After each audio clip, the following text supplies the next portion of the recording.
Good evening, everybody. Thank you very much for coming to this, the greatest ever Hawick dinner, and to celebrate the greatest ever Hawick team. I know that many of you have been anticipating this for quite some time.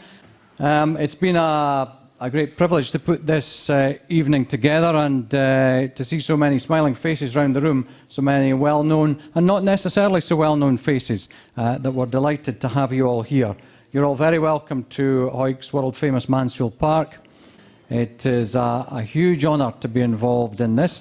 We're very lucky tonight to have a number of the greatest ever Hawick team here, and you will hear over the next wee while who is in that team, who's on the bench, who holds what position, and who is the coach of that very important team. It's been very difficult for the selectors during the course of the last 6 months or so to work out who was going to be in that team, because we all know who was in our greatest ever team. And that's a greatest team from 140 years of history. We go back to 1888 when we had three men who went on the first ever British Isles touring team down to the Antipodes. There were two Burnett brothers and a Mr. Lane. And those were the forerunners of many international and Lions players, Barbarians and Caps.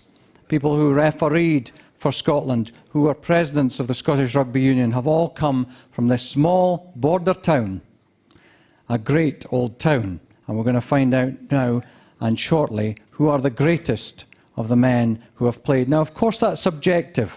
And I'm very grateful to my father, who is the chairman of selectors, to the great Jack Hegarty, the Scottish internationalist, to Kenny McCartney, to my brother Nick, and to Ned Macready, who's here, Bill McLaren's right-hand man, who are the 5 individuals tasked with this very difficult task of finding out and working out over that time span who was and who is in this greatest ever team.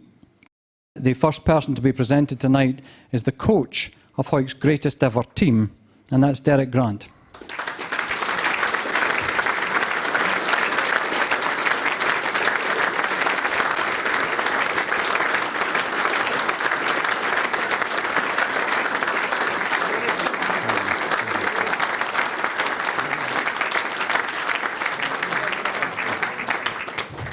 Can I just ask you one question, and that is, if you look back over the teams that you coached and the Hawick teams, was there a year that stuck in your memory as being the best team that you coached?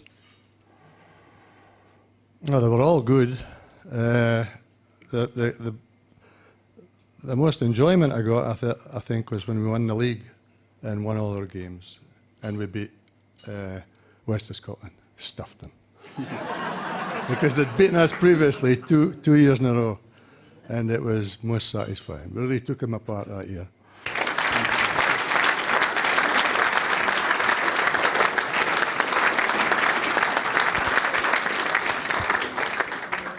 The next person is here tonight, and is one of the replacements. This guy, to my understanding, didn't get the international recognition that his play deserved, but did play for the south of Scotland. Was as famous for his exploits on the pitch as he was for his exploits on the pitch. Now, what on earth do I mean by that? Well, we're lucky enough at Hawick Rugby Club to have a guy who's on the replacement bench for the greatest ever team, who starred in the team and was said by his teammates to be an absolute rock, somebody you knew was going to do exactly what he was required to do. As the advert goes, he did exactly what was said on the tin. And he then went on to do exactly what we required to produce a playing surface that there was envy of all clubs in Scotland. So the first replacement, the first backup boy, is David Cranston.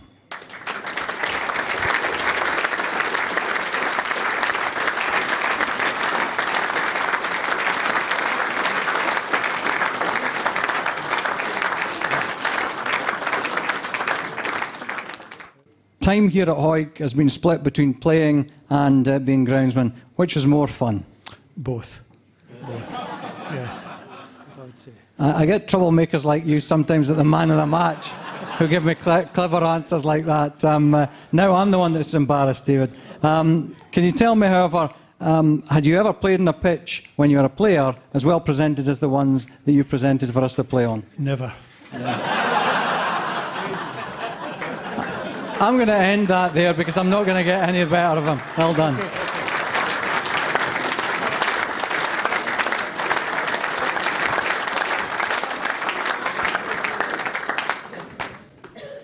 The next replacement was a gentleman who played for Hawick under the amateur code, and then to further his career and to further his family's future, went on to play rugby league. This chap was one of the backup boys, and it was just a huge privilege to be able to speak to this man on the telephone just a few weeks ago to let him know that he was in the 20. And it was so clear how much it meant to this guy. It was remarkable. The man was an outstanding scrum half. He went down and played in the Middlesex Sevens final for Hawick. He played for many years here, and he became a real star and hero of Cumbrian Rugby League. He's living down there just now, and he is unfortunately not well enough to come up tonight, but he sent a couple of his relatives here, and we're delighted that the next backup boy is Glenn Turnbull.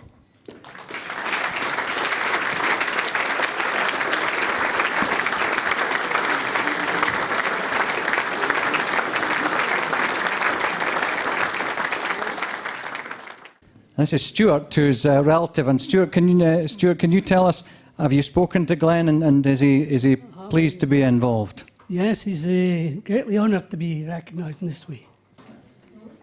The next person is somebody who you're all going to have to help me with. The gentleman's name is Willie Welsh.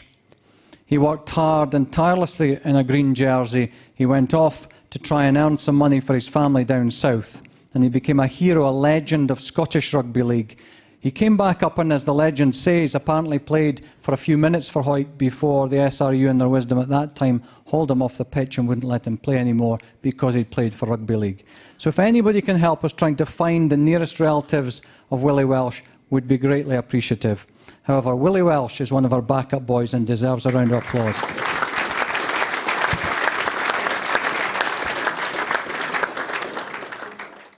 And the fourth of our backup boys, and the final one for the moment, is a Hawick legend of the scrum. Somebody who doesn't need any introduction to anybody here, but whose story over the last year or so has touched the hearts of many people in this town. And I need say no more than one of the hardest and fairest and strongest men to ever play for the Greens, and a man who we're absolutely delighted to see here tonight is here. The final backup boy is Norman Suddon.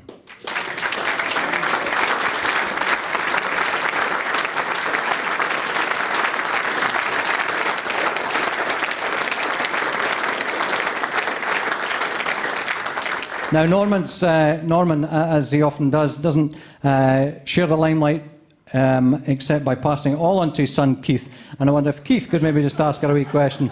Because, of course, Keith was the 21st name on everybody's team sheet. Anybody giving you any stories about when your dad played? Quite a few. Seemed to be quite a hard player up front. Didn't take any nonsense. Pretty much the same what happened to me and my sister. Listen, that's great. We're absolutely delighted, Norman. Thank you for coming tonight.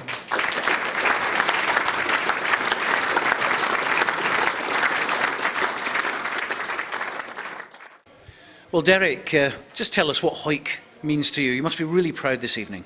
Very proud indeed. I was brought up in a family with another two brothers, and they both played for Hawick, and my ambition was always to play for Hawick, and ultimately I achieved that honour. And I think I realised at an early point in my career that, you know, to play for Hawick was the ultimate, and it was all about winning, you know. I found that in coaching too.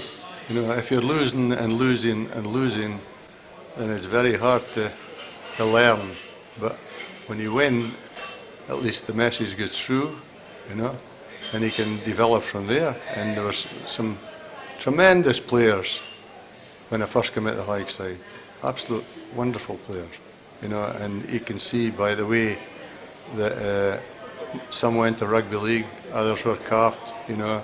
Hughie was a wonderful inspiration to all of us, and it was just a special time, you know. It doesn't happen very often.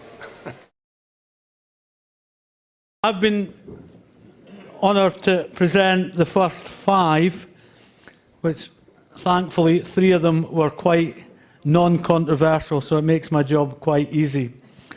And number 1 is a gentleman who is probably the greatest diarist since Samuel Pepys. If you ever get to see his diaries for his 1955 and 1959 tours with the Lions, they are works of art, I can assure you.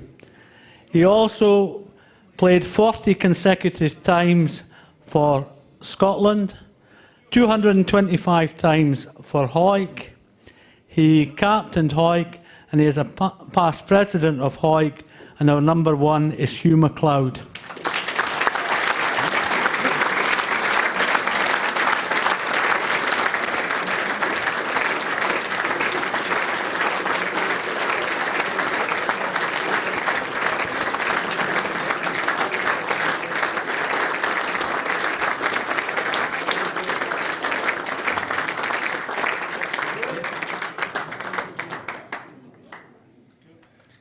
Hugh, just one question, because it'll be a long time ago now, but for a man who's one of the greatest ever greens, and that was never in doubt, what do you remember of your first time wearing the green jersey?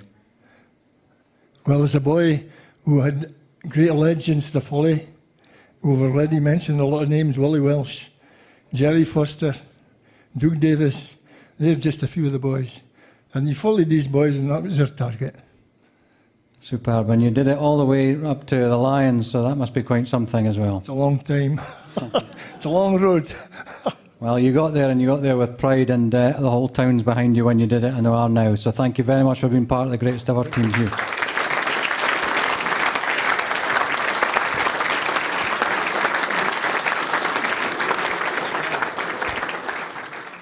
Our number 2 went on to play 306 times for Hawick, 52 times for Scotland, toured with the British Lions in 1984, and captained the British Lions in 1986. In that time, I managed 1 game for the Colin Deans. So slight difference in our careers, but after that. So our number 2 is Colin Deans.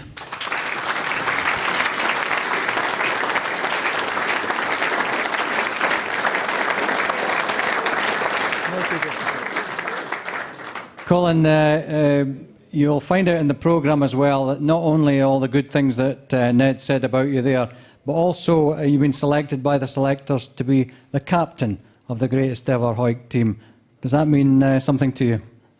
Yeah, it does. But, yeah, it's a great honour to be involved with these guys. But when you come into the Hawick side with Coach Derek Grant, the captain, all of a sudden life is easy.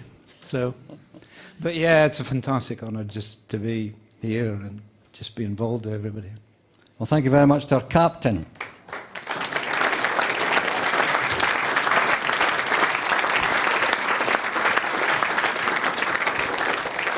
And now we come to number 3.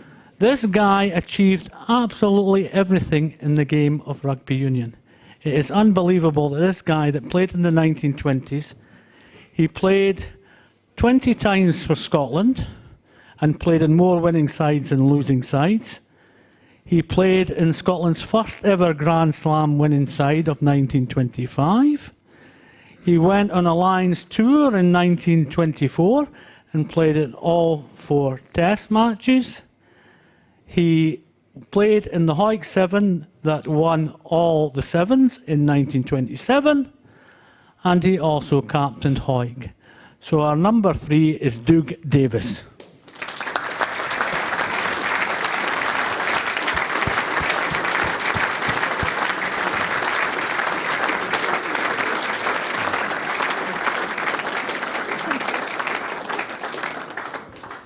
Now, Doug's represented here by his daughter, by Miss Mary Kerr. Mary, what do you remember about your father and what he thought of playing for Hawick and all the rugby he did? Well, he had a lovely time at Hawick. He loved coming to Hawick. I brought him for years and years and years when he didn't like driving so far. But he had the happiest memories of his time for Hawick. And he always said he got great pleasure out of playing rugby. And if the young people today get as much pleasure as he did, they'll have a lovely time.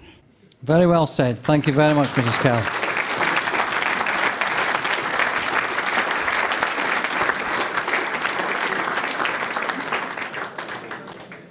At number 4, we have another golden oldie. He was a founder playing member of Hawick Dean and became Hawick Dean's first cap.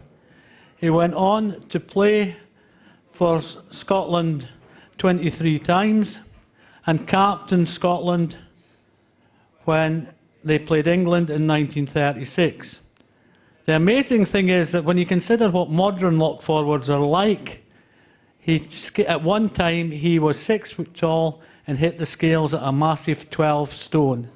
And I think this proves that when we did come to selecting the teams, that we looked at their ability in the era at which they played against, not necessarily the fact that they were 6'8" and weighed 19 stone. So Jock Beattie, who is our number 4, was held in such high regard amongst his peers in the 30s that we have selected him as our number 4.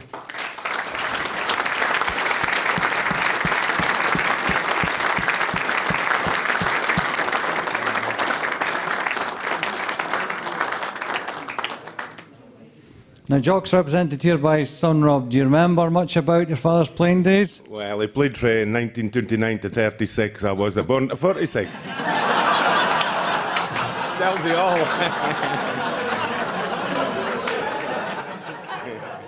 Do you still have any of his caps at home? Yes, he's just got one cap.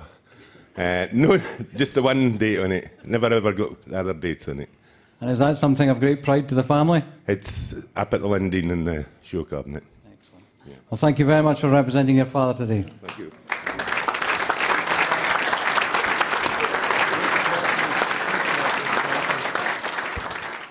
The number 5 that we have selected, I did some calculations. I reckon that he played for Hawick 386 times, and if he came to training twice a week and a game on a Saturday, he travelled over 150,000 miles to play for Hawick, which is the same as going round the earth 6 times. So this gentleman, as I said, played 386 times for Hawick. He played 48 times for Scotland and toured with the British Lions in 1980. He also, in my opinion, played a part in 2 of the greatest tries that Scotland ever scored.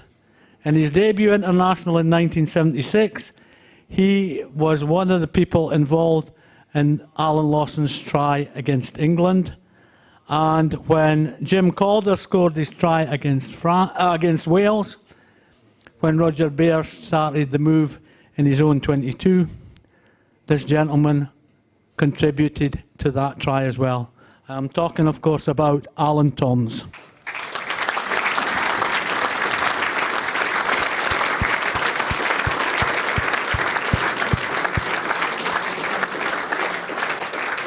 Now, unfortunately, due to family commitments, Alan can't be here, but at least it means I can't make a mess of another question. There are some aspects of Scottish life which go together so naturally, it's as if they're made for one another. Hogmanay and Only an Excuse, Sean Connery and James Bond, Robert Burns and a Good Haggis in January, and Hawick and rugby. Millions of people who have never been to the town throughout the globe learn to love the sport through listening to the peerless commentary of Bill McLaren, one of the proudest Tieries it would be possible to imagine. Rugby has been part of the Borders tradition since the mists of time, and nowhere has the game been played with greater verve, commitment and success than the birthplace of McLaren, and other legendary figures such as Derek Grant, Hugh McLeod, Jim Renwick, Colin Deans, Tony Stanger, all the way through to the mercurial talent of young Stuart Hogg, who's surely destined for greatness. Hawick are back where they belong, on the top tier of the Premiership, and one wishes him well in the years ahead. I once visited Bill McLeod in his home, and he told me one of the reasons why rugby enthralled him. It's the fact it gives everybody a chance to play, whether are wee fellows or big hulking brutes. I remember watching a football match in Glasgow when this giant lad kept scoring goals for fun against these skinny wee defenders, and I thought to myself, that's not a fair contest. It's always struck me that rugby had a lot more going for it in terms of making everyone feel they could contribute to the game and be part of the action, part of the fun. Hawick has been at the forefront of promoting these values ever since he came into being. So will you please raise your glasses to the memory of people like Bill.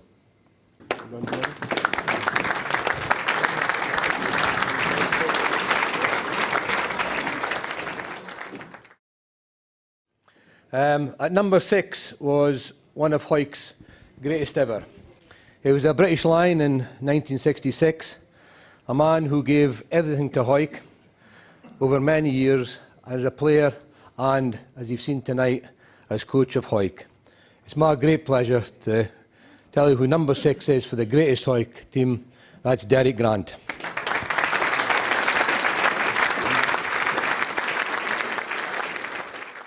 The quick question would be, which do you prefer, playing or coaching? Playing. It's easier. It's easier, and they don't get you shouting at you. Yeah. I'd like to say something. I went in the Lions tour to New Zealand. It was the greatest experience of my life, and we got absolutely whapped. And I was such a bloody minute bugger. I thought, well, if they don't know what I learn, I'm going to learn. And I wanted to bring it back to Hawick, and I maybe drove the boys a bit harder than they were used to, but... Well done, Derek Grant.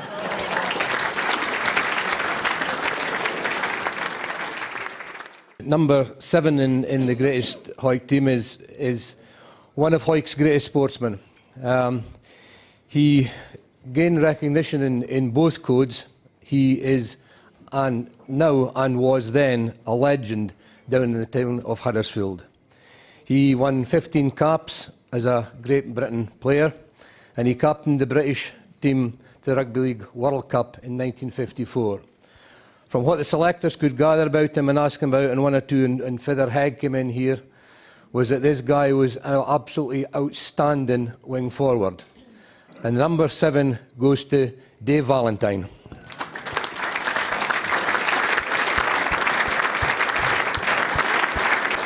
And with Dave's brother Rob here to collect on his behalf. Now, Rob, you were quite some player in your time as well, but was your brother better? Much so, I think. Yes, I think he probably the greatest player I could ever mention. Really, I mean, he was tremendous at both codes. In fact, in Huddersfield, when they opened up the Hall of Fame there, there was only 10 names listed, and Dave is in those 1 to 10.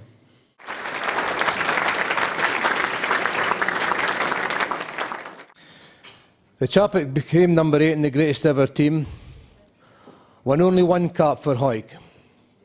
He was possibly the most rugged back row forward that Hawick has seen. It leaves me just to tell you, it's Sean McGaughey.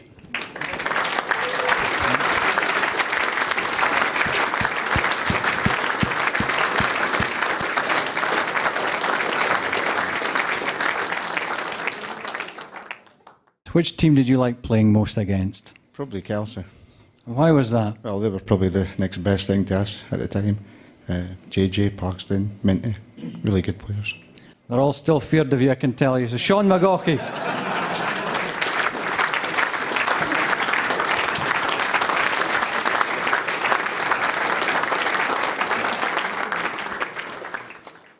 I suppose with Glenn Turnbull being one of the reserves, it doesn't take an awful lot of working out. Folk has been around Hawick Rugby Club for so many years. This guy was, I came down in my pram to watch this guy playing. I was ball boy at PSA when he played there. And for me, he was one of the best ever Hawick players that I ever seen. Somebody else that went on to rugby league, and I've always wondered if Glenn Turnbull and this chap here had kept on playing rugby union, how many caps that Dunky Peterson and Spivey McRae and all them would have got for Scotland. My bet is none. Number 9 for Hawick, Harry Whittaker.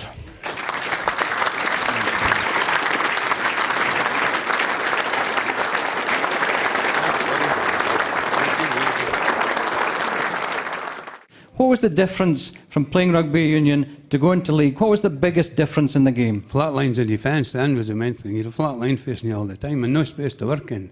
Now they've moved the space back at the rugby union and it should be easy, but it's not because we've got the big guys out there now. So if you're a half-back, you just stay away from them. Thank you very much indeed to Harry Whitt.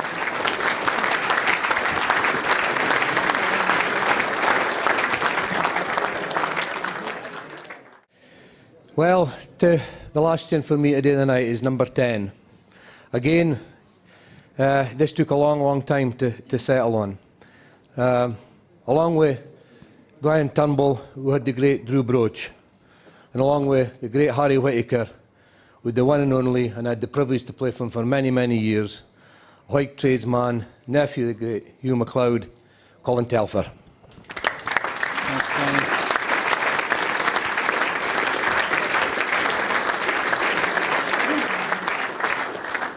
Colin unfortunately contacted me this morning. He was very much looking forward to it. He's been taken ill overnight. It's just a temporary thing. He and his good lady wife are coming down today, so he apologises to everybody for not being able to make it tonight. But those who remember watching Colin Telfer play can remember his silky skills, and we're delighted that he's a member of the greatest ever team. So thanks to Colin Telfer, and also thanks very much indeed to Kenny McCartney.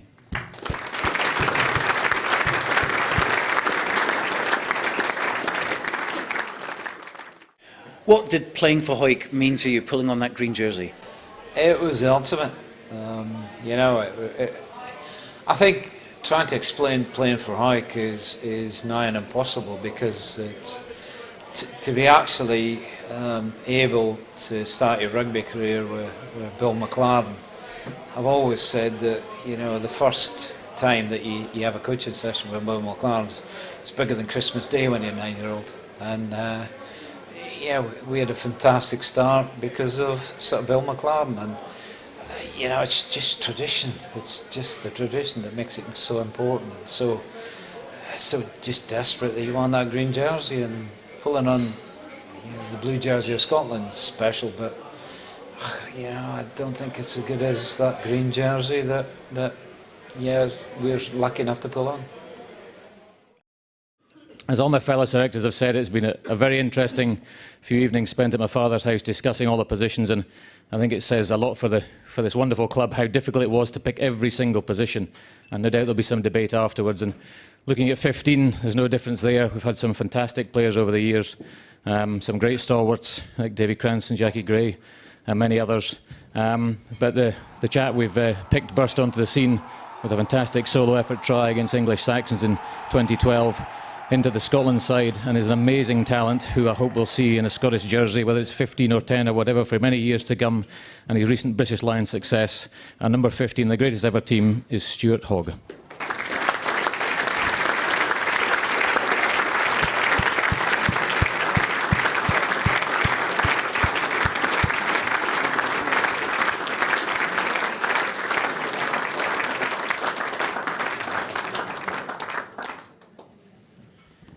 Well, Stuart, you've beaten your dad and your brother into the team. That's something, but tell us, you didn't play for Hawick for terribly long before your talents were seen, and you moved up to the professional ranks. What do you remember of your time playing for Hawick? You know, just a kind of stepping stone of where I wanted to be, and you know, as a kid growing up, all I wanted to do was play at the highest level, and you know, on the way up to the highest level, I played for Hawick, and it's memories that I'll cherish for the rest of my life. Thank you very much indeed, Stuart Hogg.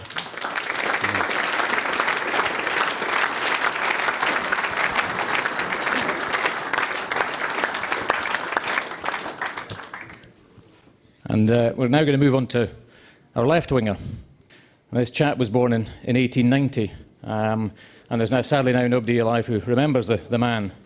But he was extremely fast, a great sidestep and a swerve, won 13 caps between 1910 and 1914, represented Scotland at sevens, was a superb sevens player, and was the Scottish 220-yard sprint champion. So he was a fantastic player. Very sadly, he was killed in the First World War a month before Armistice. But our left winger in the greatest ever Hawick team was known as Watty Suddy. It's Walter Sutherland.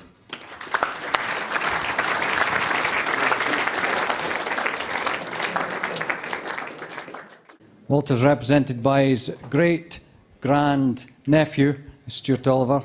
Stuart, what do the family remember about that great man?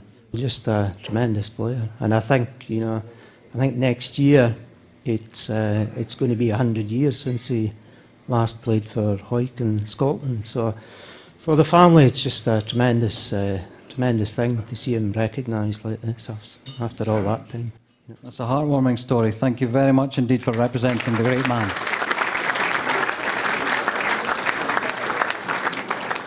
Our right winger in the greatest ever team was an excellent finisher, described in his early days by Bill McLaren as a big raw colt of a lad who grew into one of the finest try-scoring machines Scotland ever had, indeed equalled the record in 1998 of try-scoring record of 24 tries. Our right winger is, of course, Tony Stanger.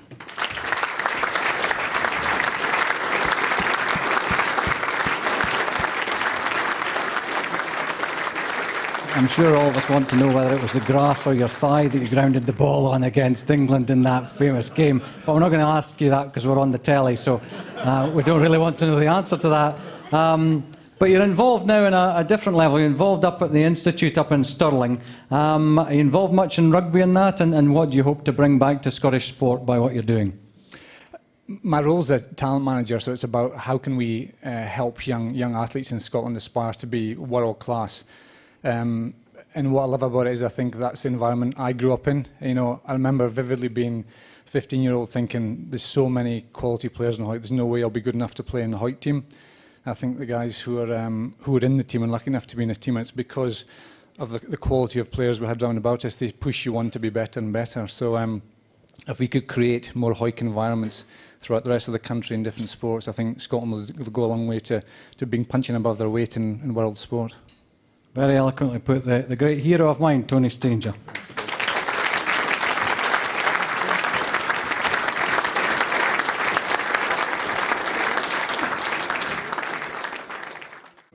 Our centre was described in the programme that hopefully you'll all buy as one of the great characters of Hawick Rugby. A regular for the Greens for 17 seasons from 51 to 67, won 24 caps over 9 years and scored in his debut against England in 56. Described as a mercurial and unique talent who could be both brilliant and exasperating in the same moment. Unpredictable, a law unto himself and a great opportunist. And our centre, who very sadly passed away last year, but is represented tonight, is George Stevie Stevenson.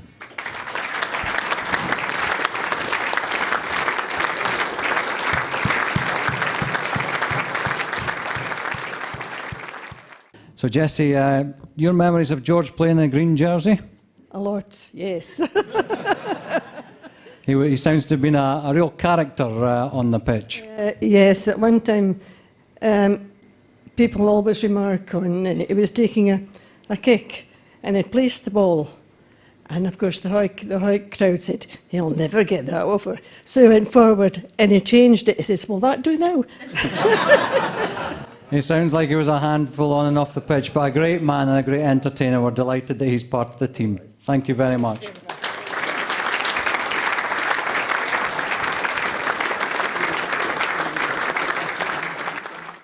So now we're down to our last and by very no means least.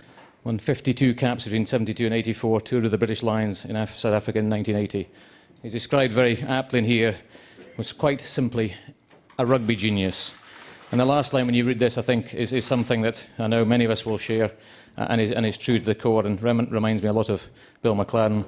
And this is always relevant through his 341 games for Hawick. Quick-witted, humorous and admired by everybody. He was and is easygoing, down to earth and Hawick to the core.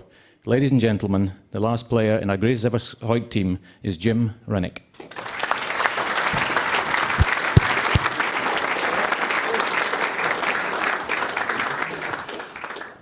Jim, I don't think, having looked through the lists, the competition lists, there was not a single soul that didn't have you in the team, apart from the one your wife put in. She put your son in ahead of you. But were you surprised by any of the names of those who are around about you in that greatest team? I think it's very difficult. Everybody's got their own opinion, but there may be 5 or 6 certainties, but I think we've produced plenty of players, and a credit to Hawick for the amount of players we've produced. Absolute hero to everybody in the room, Jim Renwick. Thank you, sir.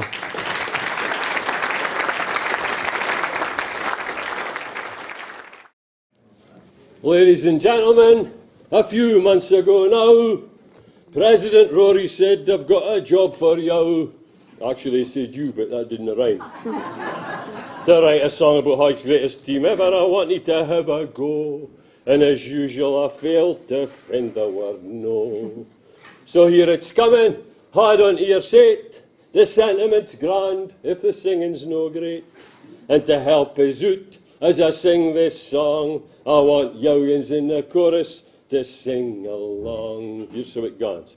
Travel east, travel west, oh, the Hawick teams, this year is the best. The rugby they'd play would be a perfect delight, and this dinner's being held in their honour the night. Right, we'll have a go at that. Travel east, travel west, oh, the Hawick teams, this year is the best. The rugby they'd play would be a perfect delight, and this dinner's been held in their honour the night. At tight head prop, we've got Hugh McLeod, of whom the whole Scottish nation is proud. He's really still a legend of Hawick, for he's a danger to traffic on his bike.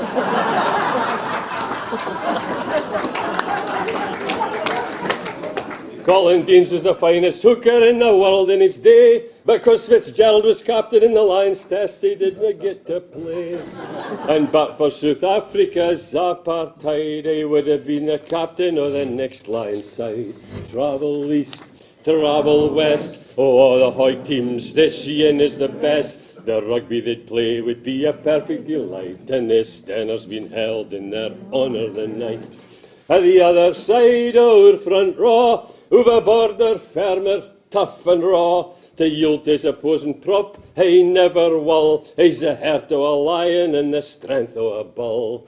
Jock Beattie is our number 4.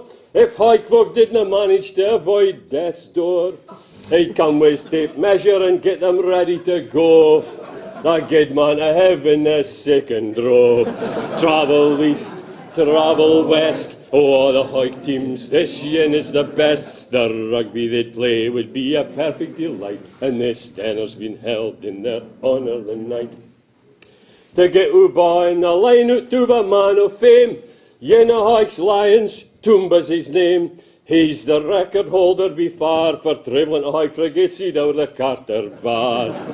Dave Valentine played for Scotland during the war. He would have won many more Scottish caps before, but in yon other code he pursued his dream and captained the British Rugby League team. A fearless flanker is Derek Grant, to think of any yen better who can't. If he'd been a fit bar, he could have played for Chelsea. He bides round Union Street with his wife Elsie. Travel east, travel west, oh, the Hawick teams, this year is the best. The rugby they'd play would be a perfect delight, and this dinner's been held in their honour the night. Sean McGaughey won a yield an inch, to cheers through a brick wall, he wouldn't flinch. Sheer power and strength is what he geezy. I used to teach him, and it wasn't easy.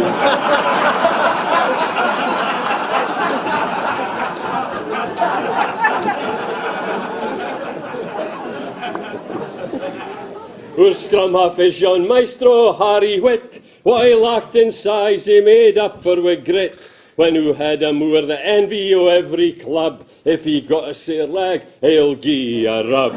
Travel east, travel west, Oh, the Hawick teams this year is the best. The rugby they play would be a perfect delight, and we're having this dinner in their honour the night. Colin Telfer had a great rugby brain, as a master tactician to rival him there was none.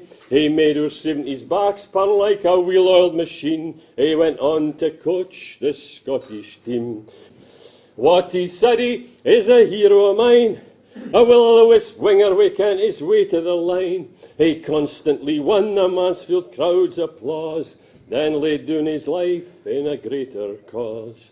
Always admired our centre Jim, for Trinity against Drumlandrick, I played against him. Watching Jim was I a delight, I watched them gun bys on the left and on the right. Travel east, travel west, oh, the Hawick teams this year is the best. The rugby they play would be a perfect delight, and this dinner's been held in their honour the night. Stevie's now sadly passed away, an unpredictable genius in his day. What he was going to do next, nobody could tell, least of all George himself. Tony Stanger, what a boy, we'll never forget his Grand Slam try. Who thought a golden age of Scottish rugby, it was ushering in. But it's now 23 years since then. Travel east, travel west, oh, the Hawick teams this year is the best. The rugby they play would be a perfect delight, and this dinner's been held in their honour the night. One of the greatest Tieri talents there's ever been, young Stuart Hogg burst onto the scene for Scotland and the Lions who've cheered him on, and he's got more hair than his feather John. Travel east, travel west, oh, the Hawick teams this year is the best. The rugby they play would be a perfect delight, and this dinner's been held in their honour the night. Your ordeal's o'er, my song is done. Salute to me, the man in green, and for yin last time, let's hear ye raise your voice in praise of the matchless Robbie Dies. Travel east, travel west, oh, the Hawick teams this year is the best. The rugby they'd play would be a perfect delight, so let's now all drink a toast in their honour the night. Greatest ever Hawick team.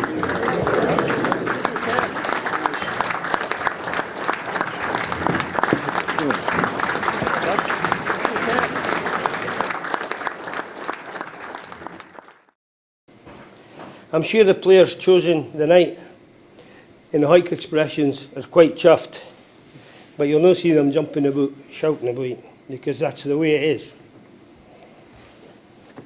In many ways it's an honour and a privilege to be chosen tonight, but the real honour and the privilege, I'm getting tough here, was putting on a green jersey.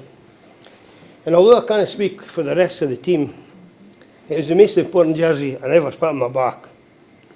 Possibly because you were playing with your pals, because it felt like you were playing not just for the club, but for the tune. And the cause wasn't financial or egotistical, it was for Hawick. And I only hope when they do pick this team in another 140 years that none of us are in it, because it means we're still producing good players. To finish with, in 1978, I went out to New Zealand to Zingari Richmond's centenary. Played in 3 matches. And one of the highlights of the whole week in New Zealand was that anybody who had ever played for that club got onto the pitch one day and walked around. Now that's maybe something that you think about and worth seeing. On behalf of the players selected tonight, I'm sure would I like to thank Hawick, especially for the memories it's gave you in the times we've had here. Ladies and gentlemen, thank you.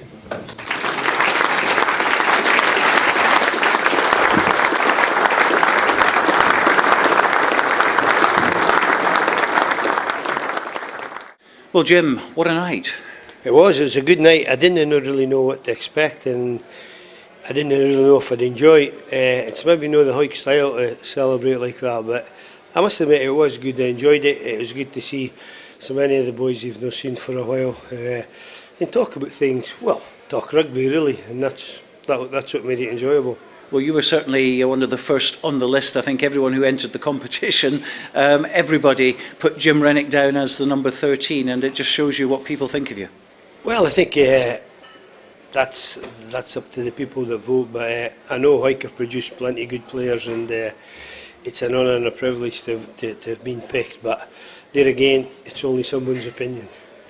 A lot of people's opinion there. Well, people can say what they want. It's not everybody's opinion. But it is a privilege and a pleasure. But it's, as I said tonight when I was speaking, that the main privilege was to put on the green jersey, get into the best side ever. And I think anybody that's ever played for Hawick would have that sort of passion and feeling. You were certainly emotional at the end there. Aye, I'm getting old and I'm getting emotional, especially when I'm speaking about the older days. And so the trick is to stop speaking. Well, we can't have that. I don't know, sure. It's time just to let other people do the speaking. But just sum up in a few words what this club means to you. I think when it's been part of your life for as long, and you were down with your friends playing, your mates, it was just a way of life. Probably the best days of your life. Just playing here, playing rugby, enjoying it on and off the pitch. They were great days. It was hard work. Derek Grant used to hammer us, but we still didn't mind. He didn't mind the hard work when you get success. Well, Stuart, you were the youngest member of the greatest Hawick team of all time. It must make you feel very, very proud. Yeah, it makes me feel pretty good. You know, to be amongst so many Hawick greats is a fantastic feeling, and you know, I've heard a lot about these guys that are in the team, and you know, to finally meet them is pretty amazing. Who were your Hawick heroes? You know, when I was kind of growing up, you know, I was kind of ball boy for likes of Nicky Walker and you know Gary Law, Roddy Deans, etc. And you know, as a kid, all you wanted to do was to pull on the green jersey, and you know, to do that was an amazing feeling. And you know, I've went on to bigger and better things, but you know, the Hawick memories will always be fond.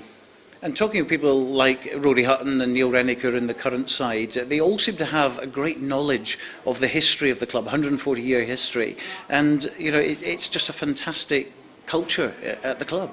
Yeah, definitely. You know, Hawick as a whole is a rugby town, and you know, everybody supports the club and supports the players, and yeah, you know, it's a fantastic club, and you know, we've always had brilliant players. You know, came out of the Hawick ranks, and you know, hopefully for many years to come, we'll have the exact same. And looking at the Hawick team that's been mentioned, concentrating on the back line, Jim Renwick, Colin Telfer, people like that, Harry Whittaker, and Stuart Hogg. Not bad, is it? It's not a bad back line, you could say. I was enjoying Jim's speech, you know, saying we had train on Tuesday, but you know, it's just, as I say, it's an honour to be a part of such a great team, and you know, it's just a fantastic feeling that you know, my name's right up there with all the greats of Hawick rugby. Well, Rory, tonight a great success. Yes, it was a super success. So many people turned out for it. Members of the team, family members of those who couldn't be here, fans, players alike. It was enjoyed by everybody. Thank you. Tremendous amount of debate went into picking the 15. How many hours what does that relate to? Yeah, it was probably hundreds of hours, and that was just the official team. There'll be thousands of hours in bars and clubs and over kitchen tables and over beers up and down the land, trying to select the greatest team for those entering the competition. But for the actual selectors themselves, a lot of midnight oil was burned. And of course in the future, now that the 15 has gone into print effectively, there'll be debate from now on. There will. I think there'll be debate forevermore. The selectors will be castigated for not getting the team right, I'm sure, by some people, and praised by others. There's no easy way to do it when there have been literally hundreds of greatest players who've played for Hawick over the years. British Lions, Barbarians, full caps, men who've played rugby league for Great Britain as well. So you could never get it absolutely right, but I think the selectors done a fantastic job in selecting these 20 great men. Tremendous history, of course, 140 years of Hawick Rugby Club. Yes, it has been, and we had 3 men who played for the first ever British Isles touring team in 1888, went down to the Antipodes, so go back that far to find heroes of Scottish, British rugby and also of Hawick rugby, so the history has played a great part in this club, and I'm sure it will in the decades to come also. Well, Hawick has led the way in many areas before. This, I believe, is the first time this kind of event has happened, and no doubt you'll encourage other clubs to do the same, because it's a fantastic, fun event. Yep, Hawick's been lucky enough or good enough to have won every competition the first time it's been held, and if this is indeed the first time that one of these type of competitions has been put forward to select greatest teams, then I would thoroughly recommend it to any club, because whether you've got 9 British and Irish Lions or none, you'll still find that there's 20 men or women in women's rugby out there who could be selected for a greatest ever team for your club. It's been a great exercise. People have thoroughly enjoyed being part of it, and it's brought even more of a feel-good factor to our club, and I'm sure it could do so for many other clubs as well.